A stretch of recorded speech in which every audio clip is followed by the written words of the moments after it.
오늘은 함께 지어져가는 교회는 예배에 성공하는 교회입니다 라는 말씀으로 함께 말씀을 나누겠습니다. 오늘 본문에는요, 두 제사장 나답과 아비후에 관한 이야기입니다.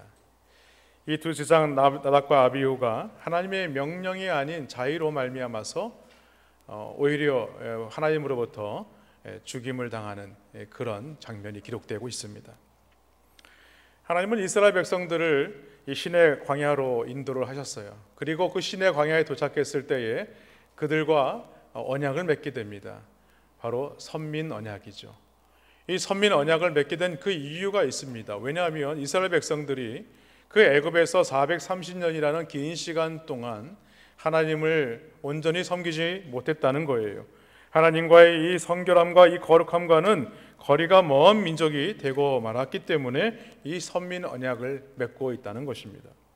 그래서 하나님은 이스라엘 백성들을 거룩한 하나님의 백성으로 그 닷없는 첫 번째 사역으로 무엇을 하셨냐면 바로 제사를 훈련시키는 것이었습니다. 그리고 그 아론이 이 제사장직을 맡았을 때에 처음으로 하나님 앞에 이 속죄제와 또 번제와 화목제를 드리게 되죠. 그럴 때에 하나님 백성들에게 손을 들어서 축복하게 되었을 그때에 하나님의 불이 이 번제와 모든 제물들을 다 불살라버리게 되고 그곳에 하나님의 영광이 나타나게 되었다라고 성경은 기록하고 있습니다. 이는 하나님께서 대제사장 아론을 통해서 일하고 계신다는 것을 이스라엘 백성들에게 보이신 사건입니다. 그러한 광경을 목격한 이스라엘 백성들은요, 한편으로는 두려우면서도 너무나 기뻤습니다. 왜? 하나님이 우리와 함께 하시는구나 라는 것을 경험했기 때문이죠. 그런데 그 영광에 이르러서 곧 비극적인 사건이 일어나게 됩니다. 오늘 1절 본문 말씀 보니까 이 아론의 아들 나답과 아비후가 여호와께서 명령하시지 않은 다른 불로 하나님 앞에 분향을 했다라고 말하죠. 그리고 그 불로 말미암아서 여호와 앞에서 나온 이 불로 이 두 제사장이 죽게 되는 일이 일어나게 된 것입니다. 이 광경을 지켜보고 있었던 이스라엘 백성들은요, 너무나 놀랄 수밖에 없었습니다. 너무나 두려워할 수밖에 없었다는 거예요. 무슨 말이겠습니까? 하나님께서 우리에게 이 맡기시는 귀한 특권들이 있는데 그것은 바로 우리에게 주시는 직분이라는 것입니다. 그 직분을 통해서 하나님께서 우리에게 이 사명을 주시는데 그 사명에는요, 책임이 따른다는 것입니다. 그렇습니다. 책임이 따르지 않는 특권은 없는 것입니다. 오늘 이 나답과 아비후가 죽는 사건을 통해서 아론을 비롯한 이스라엘의 이 온 백성들은요, 제사장의 위치가 바로 무엇을 책임져야 되느냐? 생명을 담보로 하는 귀한 책임을 져야 되는 자리다라는 것입니다. 그리고 하나님은요, 모세를 시켜서 뒷수습을 하게 하시죠. 그리고 이 사건의 의미를 말씀하시면서 앞으로 우리가 어떤 자세로 하나님 앞에 예배를 해야 될 것인가 라고 경고하셨던 것입니다. 그래서 오늘은 우리가 하나님 앞에 예배로 나아가는 자들의 모습이 어떠해야 되는지 몇 가지로 함께 말씀을 나누기를 원합니다. 먼저는 예배에 성공하는 교회가 되기 위해서는 하나님을 경외하며 그 율법을 지켜야 합니다. 이스라엘 백성들은 마음으로 생각을 했습니다. 도대체 하나님께 제사를 드린 것이 무엇이길래 제사를 잘못 드렸다고 그것도 불로 사람을 태워 죽일 수 있는가? 라고 생각을 했다는 것이죠. 여기서 우리가 생각해야 될 것이 있습니다. 그것은 바로 우리의 관점과 하나님과의 이 관점의 사이에는요, 갭이 있다는 거예요. 차이가 있다는 것입니다. 다시 말해서 하나님께서 제사를 그렇게 중요하게 여기신다는 거예요. 창세기 4장에 보면 구약에 드려진 최초의 제사가 바로 우리가 잘 알고 있는 가인과 아벨이 드려진 바로 제사입니다. 이들의 제사 중에 하나님은요, 아벨과 그 제사는 받으셨지만 가인이 드리는 그 제사는요, 받지 않으셨다라고 말씀하죠. 중요한 것은 어디에 있느냐? 바로 언약에 대한 문제라는 것입니다. 하나님이 본래 아담을 통해서 그에게 언약한 제사가 있었습니다. 그것은 바로 무엇이냐면 피 흘리는 제사라는 것입니다. 그런데 가인은 이러한 언약을 무시했다는 것이죠. 그렇다고 해서 가인이 하나님께 예배하는 자로 서지 않았느냐? 아닙니다. 가인 또한 하나님 앞에 예배자로 섰다는 거예요. 그도 하나님께 예배하는 삶을 살았습니다. 그렇다면 무엇이 다른 것일까? 그것은요, 하나님께서 아벨이 드린 이 제사에서 참된 예배를 발견했다는 거예요. 그러나 반면에 이 가인에게 드려지는 이 예배에 대해서는요, 하나님 앞에 참된 예배의 모습을 발견할 수 없었다는 것입니다. 그리고 그가 하나님 앞에 온전한 예배자로서 서지 못했음을 드러내는 바로 그 사건이 오늘 또 일어나게 됩니다. 그가 하나님께서 그 중심에 없는 예배를 받지 않으시자 그가 어떻게 했습니까? 가인이 동생인 아벨을 쳐서 죽이게 되는 그런 일들이 일어나게 된 것이죠. 그렇습니다. 우리가 참된 예배자로 살지 못하면 결국은 문제에 봉착했을 때에 이와 같은 결말을 가져오는 삶을 살 수밖에 없음을 우리에게 말하고 있는 것입니다. 그러므로 우리가 하나님의 축복을 받기 위해서는 어떻게 되느냐? 하나님 앞에 참된 예배자로서의 삶을 살 수 있어야 할 줄로 믿습니다. 그래서 예수님은요, 예배하는 자의 자세가 어때야 되는지 요한복음 4장 23절과 24절에서 이렇게 말씀합니다. 아버지께 참되게 예배하는 자들은 영과 진리로 예배할 때가 오나니 곧 이때라. 아버지께서는 자기에게 이렇게 예배하는 자들을 찾으시느니라. 하나님은 영이시니 예배하는 자가 영과 진리로 예배할지니라. 아멘. 한마디로 하나님께서 참된 예배가 드려지기를 원하실 뿐만이 아니라 그렇게 예배하는 참된 예배자를 찾으시고 있다는 거예요. 여러분, 예배를 안 드리는 것이 아닙니다. 모든 자들이 예배를 드리지만 진정으로 하나님 앞에 진정과 영과 진리로 예배를 드리고 있느냐라는 것을 말씀하고 있는 것입니다. 여러분, 교회가 어떤 일을 시작할 때에, 교회가 어떻게 새로운 일들을 위해서 출발할 때에 우리는 더욱 조심히 해야 됩니다. 그것은요, 조그마한 일 하나가 교회 공동체의 이 헌신과 이 경건을 훼손할 수 있다는 사실입니다. 지금 나답과 아비후 사건이 그렇다는 거예요. 레위기에서 계속해서 반복되어 오는 말씀이 있습니다. 그 반복되는 말씀이 무엇이냐면 그 말씀대로 행했다라는 말입니다. 그런데 오늘 본문에서 이 말씀이 깨어지고 있는 것입니다. 나답과 아비후가 오늘 그 말씀대로 행하지 않았다는 거예요. 여호와께서 명하시지 아니한 것을 그들이 행했다라고 말하고 있는 것입니다. 즉 다시 말해서 여호와 앞에 명하시지 않은 다른 불로 분향을 했다라고 말하고 있는 것입니다. 오늘 1절 말씀을 보시기 바랍니다. 아론의 아들 나답과 아비후가 각기 향로를 가져다가 여호와께서 명령하시지 아니한 다른 불을 담아 여호와 앞에 분향하였더니 라고 말하죠. 하나님은 제사장들에게 번제단에 지펴진 불만을 사용하도록 명령하셨습니다. 그런데 나답과 아비후는 이 번제단의 불이 아닌 다른 불로 성소의 향을 태워 분향했다는 거예요. 다시 말해서 하나님의 명령을 어겼다. 명령을 어겼다는 것은 무엇을 말합니까? 죄를 지었다라는 것이죠. 출애굽기 25장 이하에 보면요, 하나님께서 모세에게 직접 제사를 준비할 때에 어떻게 준비해야 되는지 구체적으로 상세하게 아주 자세하게 말씀하고 있습니다. 성막은 어떻게 만들어야 되고 성소와 번제단과 증거궤와 진설병은 어떻게 놓아야 하는지, 어떻게 만들어야 되는지 구체적인 재료와 치수와 만드는 방법까지 하나에서 10가지 다 자세하게 설명하고 있다는 거예요. 그리고 제사에 쓰이는 제물은 무엇인지, 어떻게 준비해야 되는지 제사 방법까지는 빠짐없이 말씀하셨습니다. 심지어는 제사장이 입는 옷까지도 어떻게 입어야 하는지도 말씀하셨어요. 어떤 패를 달아야 하는지, 위임을 어떻게 해야 하는지까지도 말씀하셨다는 거예요. 이렇게 상세하게 말씀하는 이유가 어디 있습니까? 하나님은 이 제사가 그만큼 중요하다는 것을 우리에게 말하고 있는 거예요. 오늘날 믿는, 하나님을 믿는 백성들이 예배드리는 그 모습이 얼마나 중요한 것인가를 우리에게 말하고 있는 것입니다. 여러분, 하나님의 이러한 명령은요, 다른 곳에서 전혀 찾아볼 수 없는 명령입니다. 하나님은 오직 제사 문제에서만 구체적이고 세밀하게 명령을 하고 있는 것입니다. 여기서 우리는 하나님께서 원하시는 것이 무엇인지 깨달아야 하는 것입니다. 하나님은요, 더 좋은 제물을 바라신다거나 아니면 더 많은 제사를 원하시지 않으시는 것입니다. 오로지 하나님께서 명령하신 대로 제사를 드리는 것을 기뻐한다는 거예요. 바로 여기에 제사의 본질이 있습니다. 그 제사의 본질이 무엇입니까? 하나님의 명령하신 대로 그 말씀을 따라 순종하는 것입니다. 그렇습니다. 하나님은요, 하나님께 예배드리러 나온 성도들이 하나님의 말씀대로 온전히 행하고 있는지, 그 말씀대로 순종하고 있는지를 보고 싶어 한다는 거예요. 여러분, 성경에 보면 다른 불 사건을 보면서 연상되는 사건들이 있습니다. 사무엘상 15장에 보면 하나님께 순종하지 못한 이스라엘의 초대왕 사울 있지 않습니까? 사울이 하나님께 버림받는 이야기가 나오죠. 사무엘 제사장이 늦게 오다 보니까 급한 마음에 이 사울 왕이 직접 자기가 제사장의 역할을 감당하려고 합니다.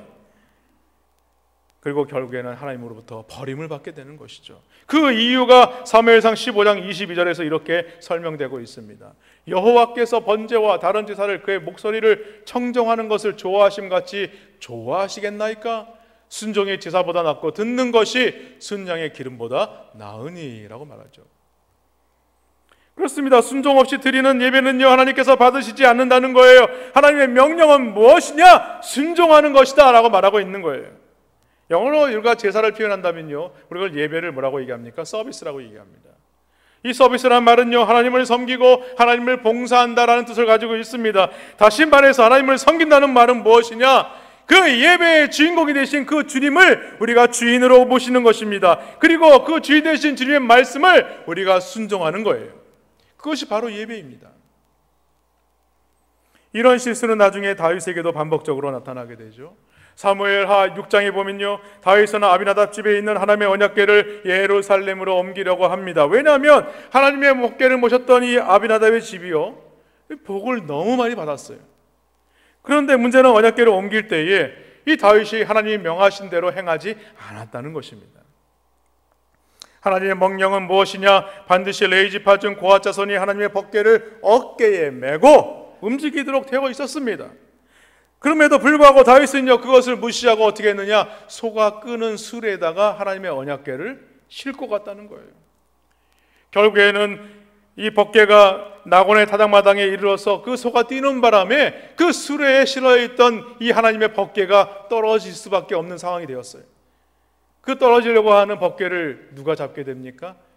그 법궤를 수행하던 우사라는 사람이 그 법궤가 떨어지니까 그거를 잡았어요. 그런데 여러분, 법궤는요, 하나님의 임재를 상징하는 것입니다.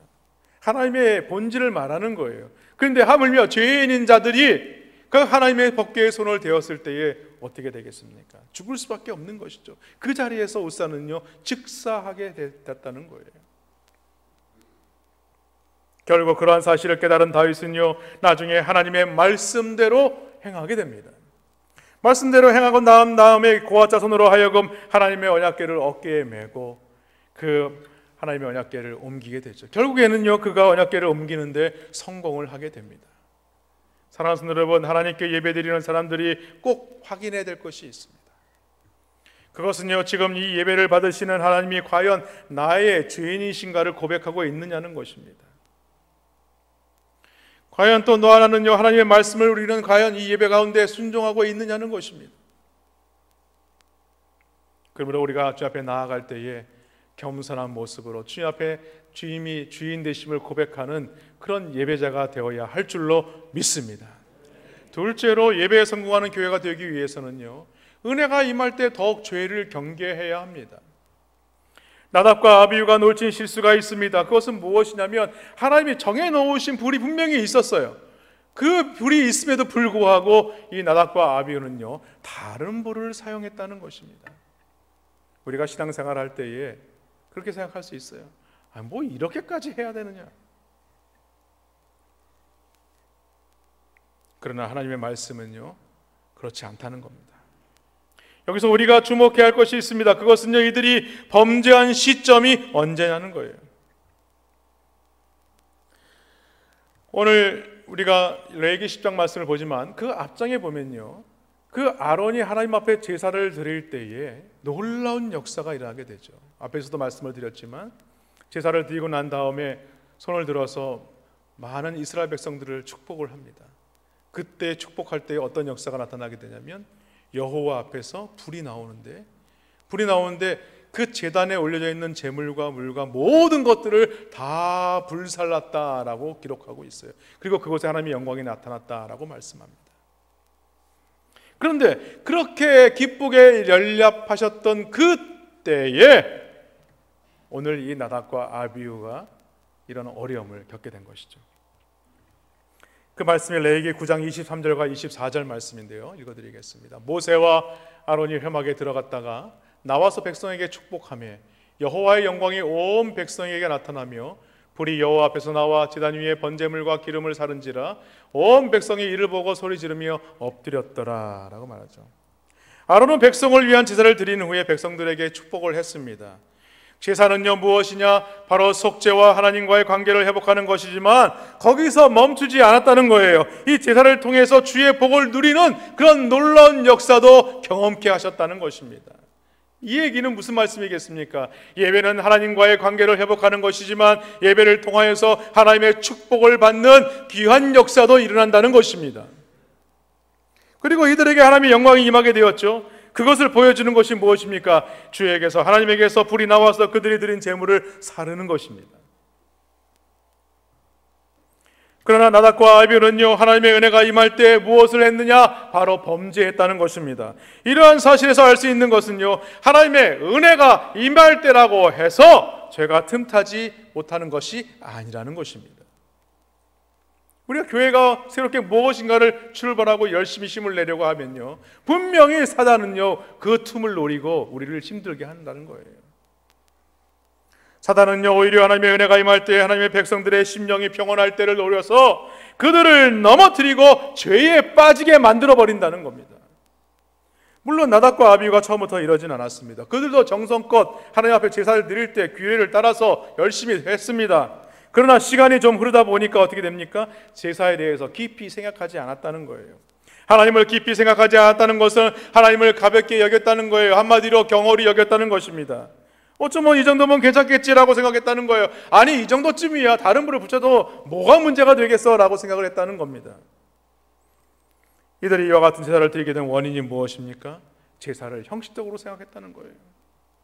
예배를 형식적으로 생각했다는 것입니다. 나답과 아비후는요 다만 아론의 아들이라는 이유로 제사장이 되었습니다. 왜냐하면 그 당시에는 하나님께서 이 제사장을 세습제로 규정하셨기 때문이죠. 그러다 보니 자신이 제사장이 된 것이 얼마나 소중한 것인지 모릅니다. 저는요 여기 남부민중앙교회 청빙대에 올 때요 하늘이 열리는 기분이었습니다. 알 사람이 없죠. 저만 압니다. 예. 우리 장로님이 그러시더라고요. 목사님은 거의 150명이라고 했죠.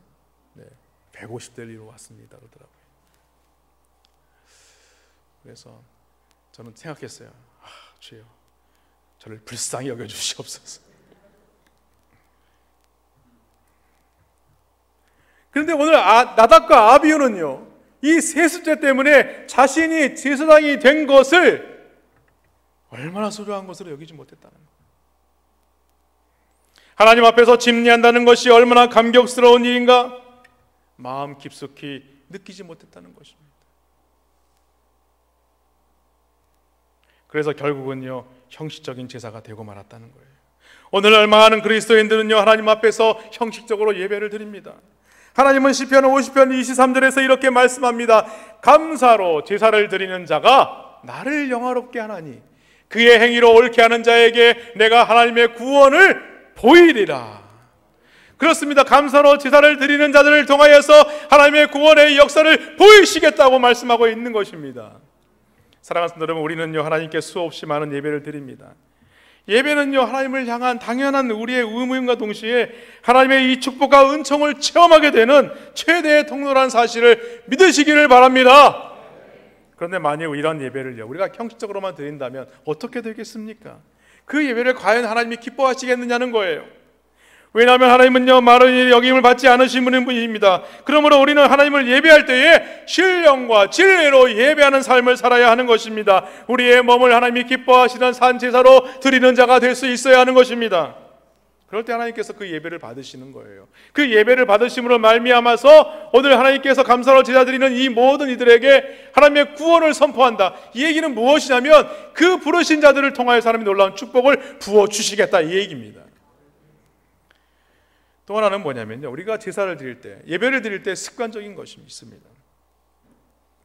주일이니까 교회에 나오는 것이 아닙니다. 우리가 주일을 준비하기 위해서 이 한 주간을 어떻게 살아가느냐? 하나님의 말씀 붙들고 믿음으로 살아가는 것입니다. 삶의 현장에서 하나님의 은혜를 놓치지 아니하고 그 현장에서 예수 그리스도를 증거하며 하나님의 영광을 나타내는 삶을 살다가 이 주님이 정하신 이 날에 내가 이 한 시간 이거 은혜 받고 이 한 주간 살겠다, 이게 아닙니다. 한 주간 은혜 받은 삶을 통하여서 하나님, 내가 믿음으로 승리하여 왔습니다. 하나님 앞에 나와서 믿음으로 고백하고 엎드리고 찬송하고 경배하며 영광을 올려드리는 자리가 바로 오늘 이 자리입니다. 이 예배의 주인공은 누구이시냐? 바로 우리 하나님이십니다. 오늘 예배의 주인공은 우리가 아니에요. 그러므로 우리는요, 예배 드리는 것이 선행되어져야 되는 것입니다.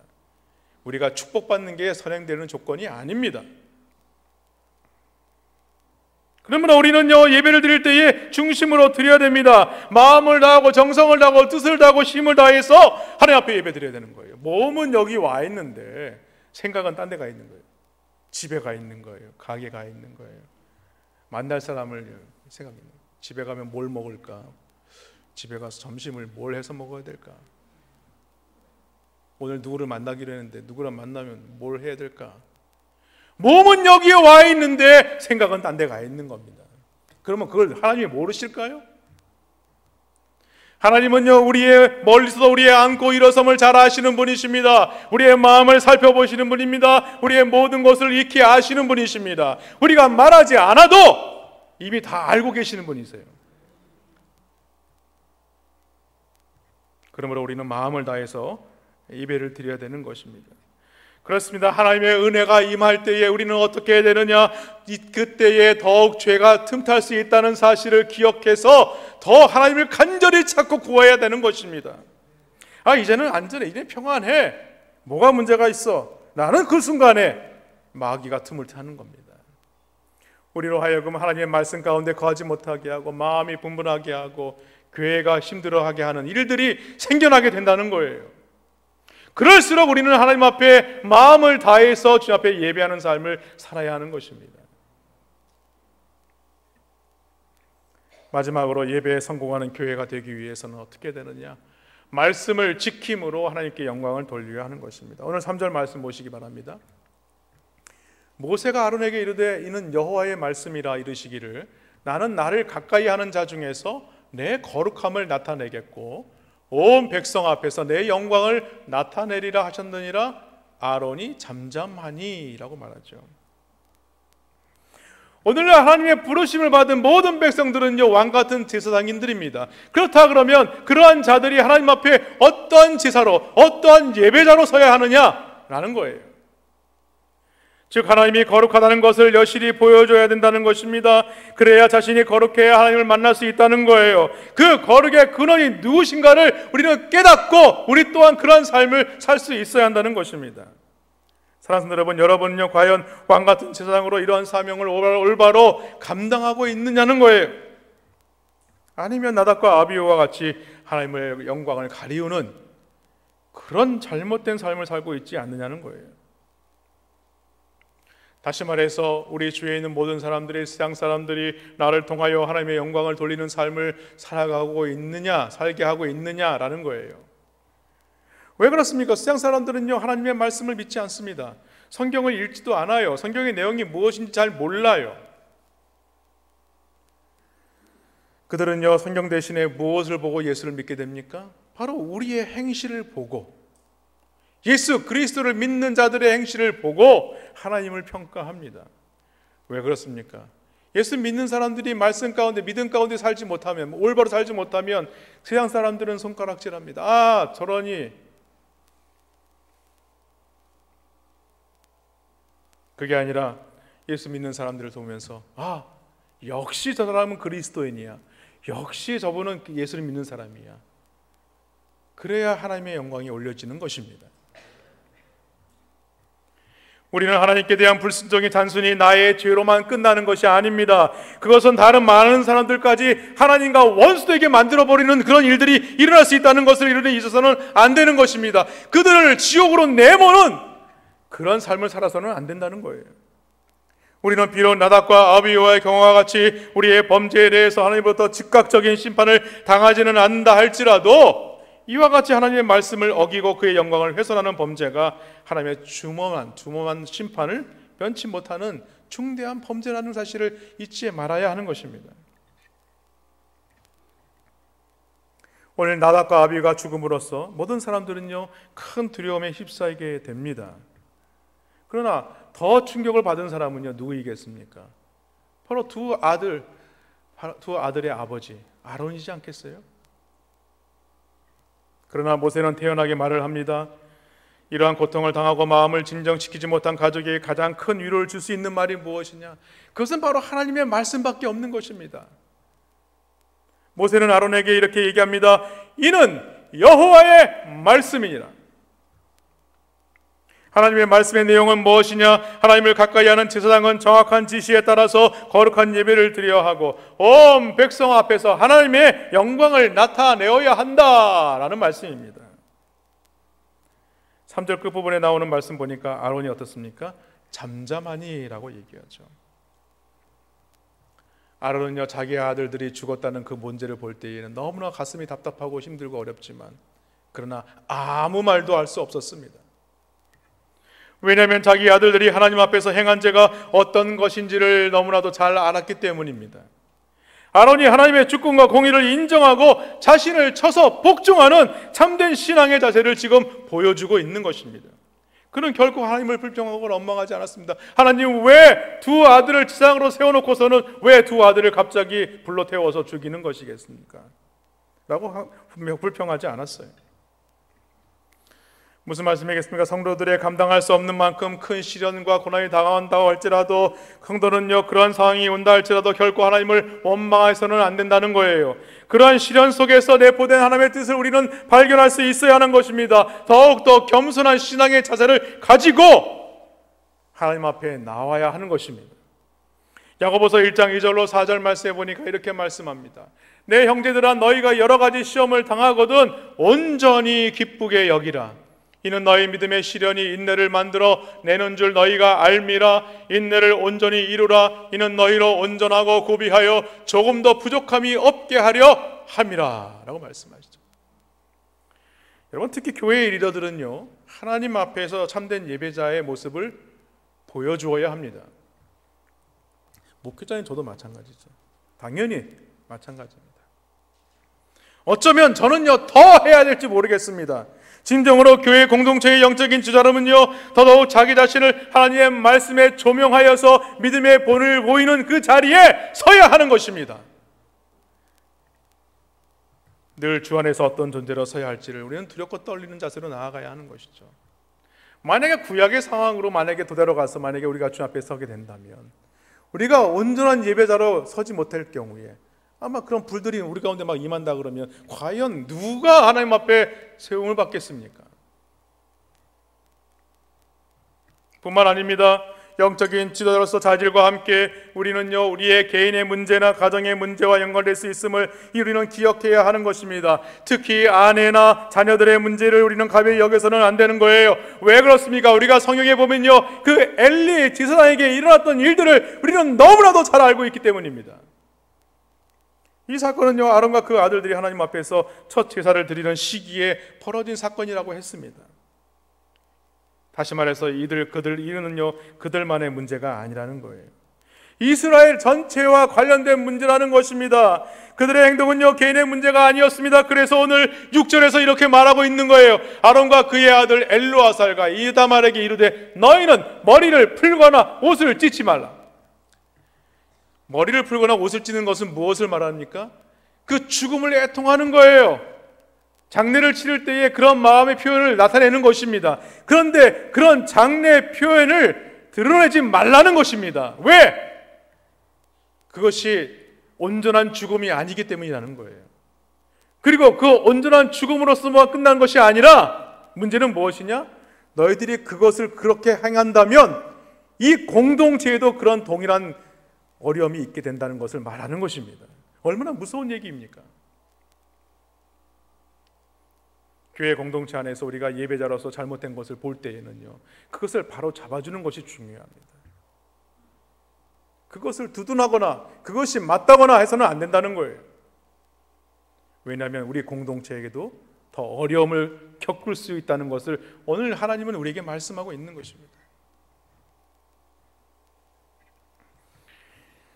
이러한 모습은요, 너무나도 매정한 모습일 수 있을 것입니다. 그들의 잘못된 선택은요, 이 온 이스라엘을 위기로 내몰 수 있는 그런 상황이었다는 거예요. 그러나 중요한 것은 우리가 제일 먼저 해야 될 일은 무엇이냐? 하나님 앞에 잘못을 인정하는 삶을 사는 거예요. 그렇습니다. 이 예배는 무엇이냐? 하나님 앞에 나와서 우리의 잘못을 인정하는 것입니다. 이 시대는요, 레위기처럼 중보의 역할을 하는 제사장들이 많이 세워져야 합니다. 만일 지도자의 잘못된 선택으로 말미암게 된다면요, 그 공동체는요, 큰 위기에 빠질 수밖에 없는 거예요. 그러므로 저나 우리 교육자들과 우리 교회 장로님들, 우리 신무이사님들, 권사님들을 위해서 기도해야 합니다. 새벽마다 저를 위해서 기도해 주시기 바랍니다. 여러분, 교회는요, 거기에 대표적인 목사라는 사람을 치면요, 교회가 흔들리게 되는 거예요. 저는 그래서 새벽마다 이 아침에 여기서 앉아서 기도할 때마다 제가 두렵고 떨리는 마음으로 기도합니다. 내가 하나님 앞에 범죄하지 않게 하여 주옵소서.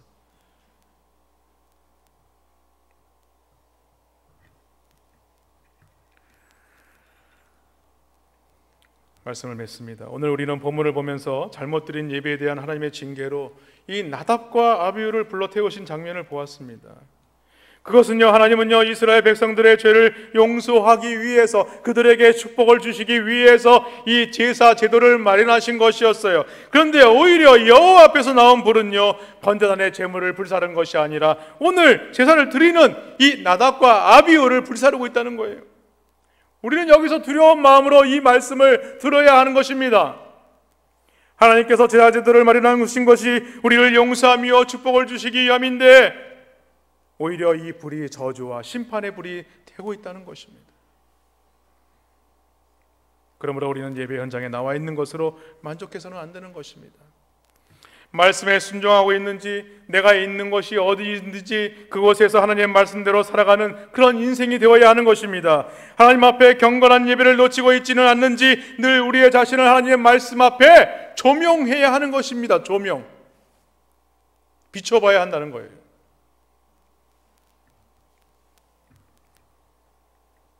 이 조명한다는 말에 잘 표현된 말씀이 있습니다. 그 아모스 7장에 보면요, 이 다림줄이라는 표현이 있더라고요. 다림줄. 이 다림줄 환상의 이야기가 나오는데, 하나님은요, 다림줄을 이스라엘 백성들 가운데 두셔서 그들이 똑바로 섰는지 측량한다라고 말씀합니다. 우리가 말하자면 이렇게 쉽게 표현한다면 줄자와 같은 거예요. 이 사람이 믿음으로 잘 서고 있는가 못한가 줄자로 재어보겠다는 겁니다. 이는 무엇을 말하느냐? 다림줄은요, 하나님의 말씀입니다. 하나님의 말씀으로 우리의 믿음의 삶을 재어보겠다는 것입니다. 이 얘기는 뭐예요? 말씀에 적합하지 못하면, 이렇게 표현하면 되겠네요. 개를 잡거나 고기를 잡을 때에 우리 어부들은요, 측량하는 자가 있어요. 딱 재봤는데 크기가 거기에 쏙 들어가 버리면 그거는 그냥 방생합니다. 놔줘버려요. 그런데 만약에 딱 쟀는데 이게 딱 넘치면 어떻습니까? 그거는 이제 판매할 수 있게 되는 거예요.